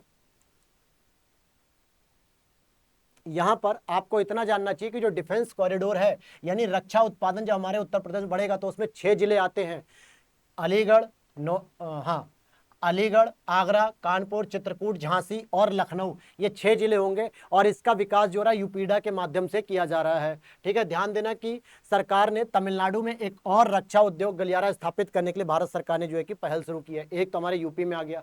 अब इसका है एक और प्रश्न पूछ रहा है कि जा दिन जन्म भयो का धरती धसी अढ़ाई हाथ, मतलब जिस दिन इस व्यक्ति का जन्म हुआ तो क्या धरती अढ़ाई हाथ नीचे धस गई।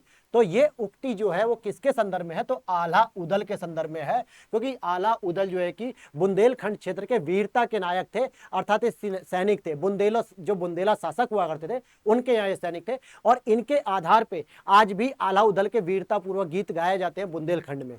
ठीक है, तो इनके संदर्भ में कहा जा रहा है। अगला प्रश्न है आपका, निम्नलिखित में से कौन सी नदी उत्तर प्रदेश राज्य में प्रवाहित ही नहीं होती। सोन, हिंडन, गंडक, शारदा। बहुत आसान प्रश्न है, जल्दी बता दो। देखो, अमरकंटक के पठार से निकलते हुए सोन नदी आपके सोनभद्र से होते हुए, ठीक है, सोनभद्र से होते हुए पटना के पास जाके गंगा नदी मिल जाती है, सही है। हिंडन नदी आपके यमुना की सहायक नदी है जो यही नोएडा के आसपास है। गंडक नदी दोस्तों बिहार में आती है सीधे। शारदा नदी तो आपको पता ही है, पीलीभीत, शारदा बैराज वगैरह, ठीक है, उस क्षेत्र में है। तो इसीलिए आपका गंडक वाला ऑप्शन गलत हो जाएगा, सी वाला ऑप्शन, क्योंकि गंडक नदी नेपाल से निकल के सीधे बिहार में जाती है। त्रिवेणी नदी, जो त्रिवेणी नहर है वो इसी नदी पर है। देखो, गंडक नदी का उद्गम नेपाल हिमालय से होता है, जहां इसे सालीग्रामी या सालग्रामी या मैदानी भाग में नारायणी और सप्तगंडकी भी कहते हैं। ये सामान्यतः महाराजगंज और कुशीनगर जिले तथा बिहार राज्य की सीमा बनाते हुए पटना मिल जाती है। सीमा बनाती है, इस अंदर नहीं बहती है, मतलब एक सीमा बनाती हुई बहती हुई चली जाती है। जबकि सोन नदी मैंने बताया सोनभद्र मिर्जापुर होते हुए जो है कि पटना बिहार से मिल जाती है। हिंडन नदी सहारनपुर जनपद के आसपास निकलती है शिवालिक पहाड़ियों से, मुजफ्फरनगर शामली गाजियाबाद होते हुए जो है कि यमुना मिल जाती है ग्रेटर नोएडा में। शारदा नदी, जिसको महाकाली या काली नदी भी कहते हैं, जो सामान्यतः उत्तराखंड के पिथौरागढ़ से निकलकर पीलीभीत के आसपास जो है कि आके ये मिलती है। ठीक है, और यहीं से शारदा बैराज भी निकाला जाता है। अगला प्रश्न है, उत्तर प्रदेश के निम्नलिखित कथनों में से कौन सा एक सही है। भारत में गन्ने का उत्पादन सबसे बड़ा हब है। तो भैया बताओ, भारत में गन्ने का उत्पादन सबसे बड़ा हब है। ठीक है, उत्तर प्रदेश, बिल्कुल, क्योंकि उत्तर प्रदेश में सबसे अधिक गन्ने का उत्पादन हो रहा है। भारत का उच्चतम दूध उत्पादक देश है, बिल्कुल। भारत में जो है कि सबसे अधिक दूध उत्पादन कहाँ होता है, यूपी में। सेकंड नंबर पे कहाँ होता है दोस्तों, राजस्थान में। ध्यान देना, पूरे भारत में जितना भी दूध का उत्पादन होता है लगभग 15.71% यूपी में होता है और 14.70% के आसपास राजस्थान में होता है सेकंड नंबर पे। तो यूपी हमारा फर्स्ट नंबर पे है। फिर कह रहा है कि भारत में चावल का सबसे बड़ा उत्पादक है। नहीं, भारत में सबसे बड़ा चावल का उत्पादक पश्चिम बंगाल है। हालांकि इस बार का जो आंकड़ा था इसमें तेलंगाना आ गया है पहले नंबर पे, अब तो पश्चिम बंगाल भी पीछे हो गया है, तो तेलंगाना आ गया है। स्टेटमेंट देखें तो पहला और दूसरा ही केवल सही है, डी वाला ऑप्शन इज करेक्ट हो गया। अगला प्रश्न है, उत्तर प्रदेश के विभिन्न संस्थानों क्या लिख रहा है, उत्तर प्रदेश के विभिन्न स्थानों में आयोजित भारतीय राष्ट्रीय कांग्रेस के अधिवेशन के संदर्भ में सूची फर्स्ट और सूची सेकंड को मिलान करना है। देखो भैया, मेरठ में जब आयोजित हुआ था तो कौन थे उस समय, सुचेता कृपलानी जी के पति थे जेबी कृपलानी साहब, जेबी कृपलानी साहब थे जब भारत आजाद हो रहा था। इससे पहले 1940 से लेके 45 तक द्वितीय विश्व युद्ध में मौलाना अबुल कलाम आजाद साहब थे। इसके बाद 46 में मेरठ में जब अध्यक्षता हुई थी तो मेरठ में 1946 में कौन थे, जेबी कृपलानी साहब जो मेरठ में देख रहे थे। इसके बाद कानपुर में कब हुआ था, 1925 में, जब पहली भारतीय महिला सरोजनी नायडू को इसका अध्यक्ष बनाया गया। हालांकि एनी बेसेंट 1917 में बन चुकी थी, लेकिन वो भारतीय महिला नहीं थी, वो आयरिश महिला थी, आयरलैंड से आई थी। लखनऊ की बात करें तो लखनऊ का भैया जो लखनऊ समझौता 1916 में हुआ था, कौन इसकी अध्यक्षता कर रहा था, अंबिका चरण मजूमदार कर रहे थे। बनारस 1905 गोपाल कृष्ण गोखले जी के द्वारा किया जा रहा था। तो ये हो गया, सही हो गया मिलान एकदम बिल्कुल। आगे चलते हैं, देखो यहां पे ये मिलान भी लिख दिया है।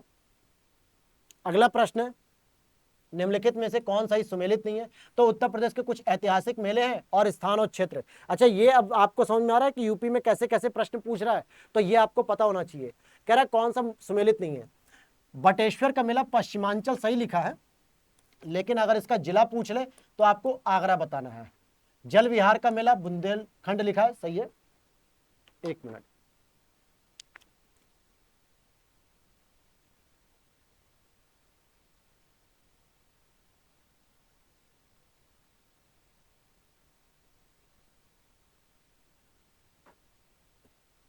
फिर देखो बलदेव छठ का मेला पूर्वांचल। यार बलदेव जी की बात हो रही है, बलदेव छठ का मेला जो है कि सामान्यतः हरियाणा में लगता है। शुक्रताल का मेला मुजफ्फरनगर में, तो सी वाला आपका गलत हो जाएगा। अगला प्रश्न है, उत्तर प्रदेश का कौन सा जनपद नेपाल के साथ सीमा साझा नहीं करता। 7 जनपद हैं जो सीमा साझा करते हैं। इधर से शुरू करोगे तो पीलीभीत आएगा, इस तरीके से लखीमपुर खीरी आएगा, ऐसे करके बढ़ते चले जाओगे तो पूर्वांचल में जाते जाते महाराजगंज जो कि सबसे आखिरी जिला है जो आपका सीमा साझा करता है। तो देखो महाराजगंज के नीचे यहाँ, ये तो रहा महाराजगंज, एम से डिनोट कर दिया, फिर इसके बाद बिहार हो गया, और कुशीनगर यहाँ पे नीचे है उसके, यहाँ पे गोरखपुर है। तो ये दोनों कुशीनगर गोरखपुर ये सीमा साझा नहीं करते हैं, ठीक है। देख लो, बलरामपुर श्रावस्ती है, बहराइच है, सिद्धार्थनगर है, पीलीभीत है, लखीमपुर खीरी है, महाराजगंज, ये सारे जिले हैं, याद रख लेना इसको।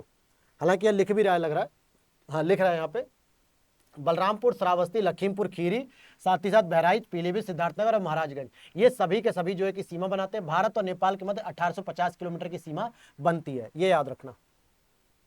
अगला प्रश्न है,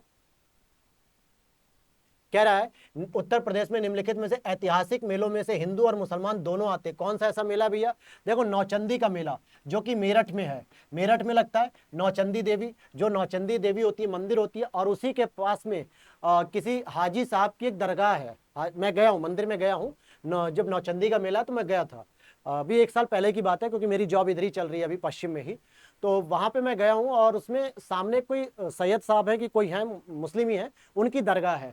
तो एक तरफ मंदिर है और एक तरफ दरगाह है। तो होता क्या है कि दोनों जगह पे कोई दंगा ना हो जाए, कोई ऐसी चीज़ ना हो जाए, इसलिए हिंदू और मुस्लिम दोनों उस मेले में सहयोग करते हैं। मेले में कई सारे मुसलमानों की दुकान भी लगती है जहाँ पे वो अपना सामान वगैरह बेचते हैं, खाने पीने के लिए भी।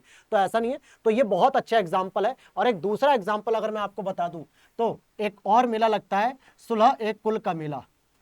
सुलह, अगर ऐसा प्रश्न पूछा गया तो आपको दूसरा भी पता होना चाहिए। सुलह एक कुल का मेला कहाँ लगता है मेरे दोस्त, ये आगरा में लगता है, आगरा में। हालांकि सुलह एक कुल की जो नीति थी ये शुरू की गई थी अकबर के द्वारा। किसके द्वारा, अकबर के द्वारा। और इसकी क्या मान्यता थी कि हिंदू मुस्लिम सभी लोग मिलजुल के रहेंगे, सुलह एक कुल, ऐसा कुल जो सुलह करके रहेगा। तो आगरा में लगता है। यहां जो पूछा गया तो नौचंदी का मेला हो जाएगा, ठीक है। बटेश्वर का मेला जो कि एक पशु मेला है, किसका मेला है, पशु मेला, जो कि आगरा में लगता है। आगे देख लेते हैं,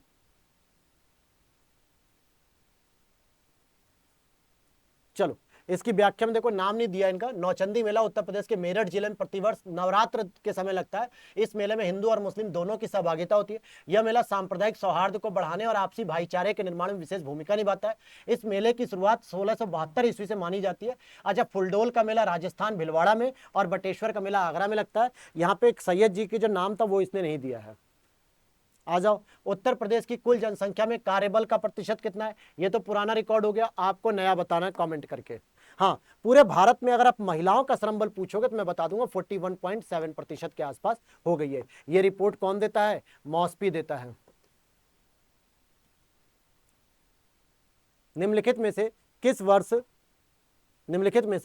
वर्ष वर्तमान यूपी का प्रायः संपूर्ण क्षेत्र बंगाल प्रेसिडेंसी से अलग करके एक आगरा प्रेसिडेंसी के अधीन कर दिया गया था? तो 1833 ईस्वी में ऐसा किया गया था। 1833 ईस्वी में उत्तर प्रदेश के संपूर्ण क्षेत्र को बंगाल प्रेसिडेंसी से अलग करके आगरा प्रेसिडेंसी के अधीन कर दिया गया और यहाँ एक अलग गवर्नर की नियुक्ति की गई थी और उत्तर प्रदेश कई वर्षों तक बंगाल प्रेसिडेंसी के अधीन रहा। एक प्रश्न आपके लिए भी है, इसी आगरा प्रेसिडेंसी से जुड़ा हुआ है। हमारे यहाँ जो हाईकोर्ट की स्थापना हुई है, इलाहाबाद हाईकोर्ट की, कॉमेंट करके बताइएगा कि उत्तर प्रदेश में सबसे पहली इसकी पीठ किस प्रेसिडेंसी के अंतर्गत आई थी। ऐसा नहीं कि इलाहाबाद में ही जो है कि पहली बार स्थापित किया गया था, नहीं, बल्कि उत्तर प्रदेश के यानी संयुक्त प्रांत के किसी और जिले में की गई थी। बाद में उसको जो है कि उठा के कहां ले जाया गया? इलाहाबाद। आगे आते हैं। निम्न राज्यों में से कौन ट्यूबवेल सिंचाई के क्षेत्र में अग्रणी है? तो भैया उत्तर प्रदेश। ट्यूबवेल मतलब नलकूप होते हैं, जो पश्चिम में अगर आप आओगे मेरठ, बागपत, शामली, मुजफ्फरनगर, सहारनपुर, गाजियाबाद, ऐसे क्षेत्रों में जो खेती किसानी आप देखोगे तो वहां तो हर घर में, हर खेतों में नलकूप लगे हुए हैं। सबसे ज्यादा इससे जो है कि सिंचाई होती है एक तरीके से। देखो लिखा भी है कि 74% सिंचाई नलकूपों के द्वारा की जाती है। ट्यूबवेल को ही हम नलकूप कह देते हैं। ट्यूबवेल इंग्लिश में लिखा हुआ है, नलकूप हिंदी में होता है। आगे देखते हैं क्या कह रहा है। पूर्व मध्यकालीन उत्तर प्रदेश के शहर और वर्तमान की अवस्थिति, यानी अब वो शहर कहां पर पाए थे? कोल, महोत्सव नगर और कौन कौन से? तभी तो मिलान हो पाएगा। राजा नहीं, ये नहीं है। जजाक भुक्ति, महोदय श्री। देखो अब आसान हुआ। महोदय श्री कन्नौज को ही कहते हैं। जजाक भुक्ति कौन थे? चंदेल वंश से संबंधित थे। महोबा के क्षेत्र को कहा जाता था। नीचे लिखा हुआ ऑप्शन नहीं, जजाक भुक्ति बुंदेलखंड तो था। अच्छा, बुंदेलखंड भी था ऑप्शन, ठीक। कोल, अलीगढ़, महोत्सव नगर, महोबा, महोदय श्री, कन्नौज, जजाक भुक्ति, बुंदेलखंड। अच्छा, इसमें पूछा जा रहा था कि कौन सा गलत है, इसलिए डी वाला गलत हो जाएगा। आगे देखते हैं। अंग्रेजों के विरुद्ध बनारस विद्रोह का नेतृत्व किसने किया था? तो राजा चेत सिंह ने किया था और इन्हीं के नाम पर बनारस में लहुराबीर के पास एक चेतगंज नाम की जगह है। ऐसा क्यों कह रहा हूं मैं बनारस का निवासी हूं, मैं बनारस का बासिंदा हूं, तो मैं जानता हूं बनारस को बहुत अच्छे से। तो चेतगंज, थाना चेतगंज भी है वहां पे। एक हथुआ मार्केट लगती है वहां पे, जहां पे सबसे बड़ी जो है कि नवरात्र की वो बनता है, पंडाल बनता है। तो थाना चेतगंज आता है वहां पे, इसलिए इसको मैंने बता दिया।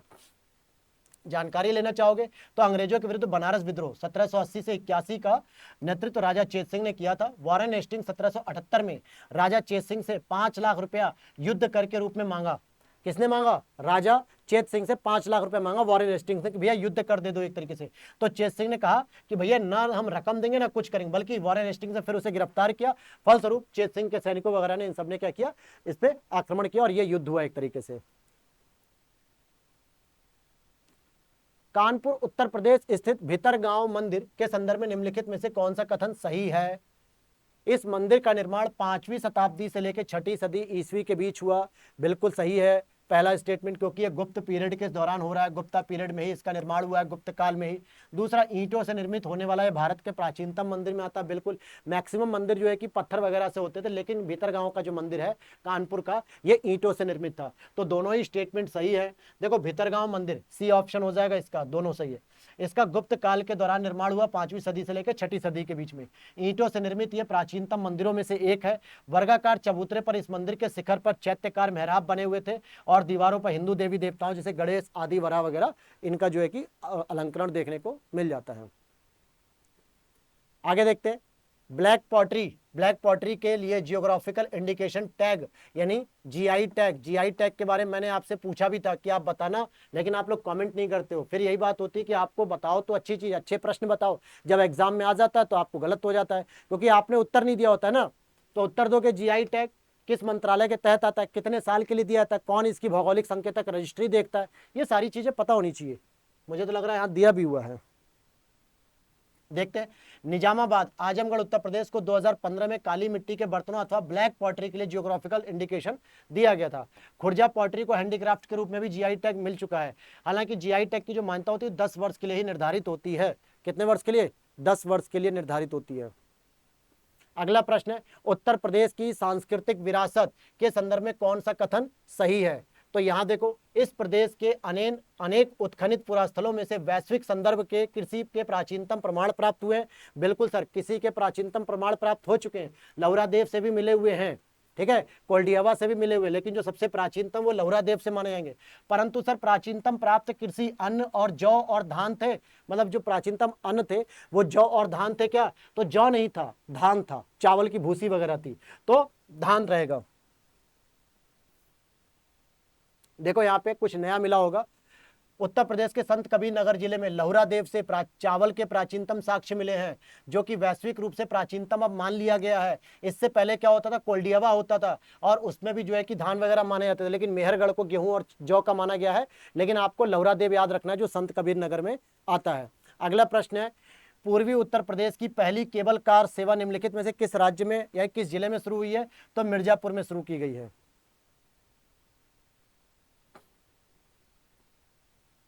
यहाँ पे देखिए कुछ लोकगीत हैं आपके जो गाए जाते हैं। चैती, चैती कहाँ होता है? ये मौसमी गीत होता है, यानी कि मौसम बरसात के समय गाया जाता है। कजरी, कजरी सावन वगैरह में गाया जाता है, यानी कि ये भी विवाह वगैरह के समय गाया जाता है, ठीक है, कजरी। रसिया, ये आपके ब्रज के हैं, रासलीला भगवान श्री कृष्ण के बारे में। सोहर, जब बच्चे का जन्म होता है तो उस समय संस्कार गीत गाया जाता है, सोहर, ठीक है। अगले प्रश्न को देखिए, वर्तमान उत्तर प्रदेश में भारत के प्राचीनतम 16 जनपदों में से कुल कितने जनपद थे? तो 8 महाजनपद थे। 8 महाजनपदों की स्थिति देख लो। काशी, वर्तमान में वाराणसी। कोसल, आज का अयोध्या क्षेत्र। मल्ल, आज का देवरिया या कुशीनगर क्षेत्र वैसे होना चाहिए था। चेदी, आज का बुंदेलखंड। वत्स, आज का प्रयागराज बांदा, या सबसे बेस्ट मान लीजिए आप कौशाम्बी। कुरु, आज का मेरठ दिल्ली थानेश्वर। पांचाल, आज का रोहिलखंड बरेली बदायूं का क्षेत्र। सूरसेन, आज का ब्रजमंडल का पूरा क्षेत्र आता था।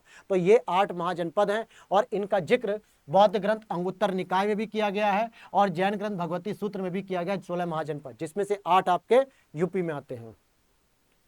अब आ जाते हैं रीजनिंग। तो रीजनिंग मैंने पहले टेस्ट में बताया था कि मैं रीजनिंग आप लोगों को नहीं कराऊंगा, क्योंकि ये आप लोगों को खुद करना है, सेल्फ प्रैक्टिस करनी है। इसमें क्या करना है दोस्तों? सेल्फ प्रैक्टिस करनी है। यूट्यूब पर बहुत सारी क्लासेस पड़ी हुई हैं, किसी भी एक टीचर को फॉलो करो, सारे क्वेश्चन कर ले जाओगे वहां से, ठीक है। ये सब रीजनिंग का ही चल रहा है, पूरा रीजनिंग है। फिर ये करंट अफेयर्स है। करंट अफेयर्स जो है कि आप देख सकते हो पीडीएफ में आज ही और अभी डाल देता हूं। मैं कहता तो हमेशा हूं, भूल जाता हूं यार, लेकिन आज ही मैं अभी डाल देता हूं। करंट अफेयर्स आप यहां से देख सकते हो किस प्रकार के करंट अफेयर्स आ रहे हैं। ये पुराना करंट अफेयर्स है, जिसकी जरूरत नहीं है इस समय पढ़ने की, आप देख सकते हो। लेकिन वही है ना, करंट अफेयर्स का कोई पैटर्न नहीं समझ पाओगे, जो बेसिक पैटर्न है वो आपको पता रहेगा, ठीक है।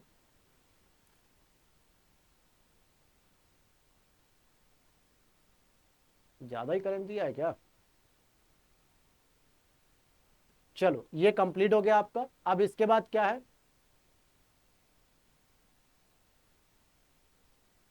इसके बाद 2021 की हिंदी है, लेकिन हम लोग हिंदी को भी करेंगे, परंतु पहले जो मैं हिंदी की क्लास करा रहा हूं आपको, पहले मैं उसको कंप्लीट करा लूं, जिसमें अभी वर्तनी शुद्धि रह गई है, विलोम वाक्यांश हो चुका है। उसके बाद मैं वर्तनी कंप्लीट कराने के बाद हिंदी के पेपर कराऊंगा, पूरे के पूरे 60 क्वेश्चन। लेकिन अब अगली क्लास क्या आएगी कि सर 2021 का क्या मेंस का पेपर भी हम लोग करेंगे? बिल्कुल, मेंस का पेपर भी करेंगे, जिससे आपका प्रीलिम्स और मेंस दोनों पेपर में जो लेवल है वो इतना अच्छी तरीके से सेट हो जाना चाहिए दिमाग में कि आपको ये नहीं लगना चाहिए कि सर मुझे याद नहीं है कुछ भी, ठीक है। तो ये बहुत अच्छे से तैयार कराऊंगा मैं, धीरे धीरे आपको सब कराते हुए चल रहा हूँ। डेली समय निकाल के मैं करा रहा हूँ। फिर हिंदी भी करा करेंगे हम लोग, ताकि हिंदी के इस तरीके के पैटर्न एक जगह पे जब मिलेंगे तो आप इजीली कर ले जाओगे। लेकिन उससे पहले अगर आपने जो है कि मेरे साथ जो हिंदी के जो 3 चैप्टर में करा रहा हूँ, वाक्यांश विलोम वर्तनी, वो कर लिए, तो 30 नंबर इस प्रश्न में आपको आसानी से मिल जाएगा।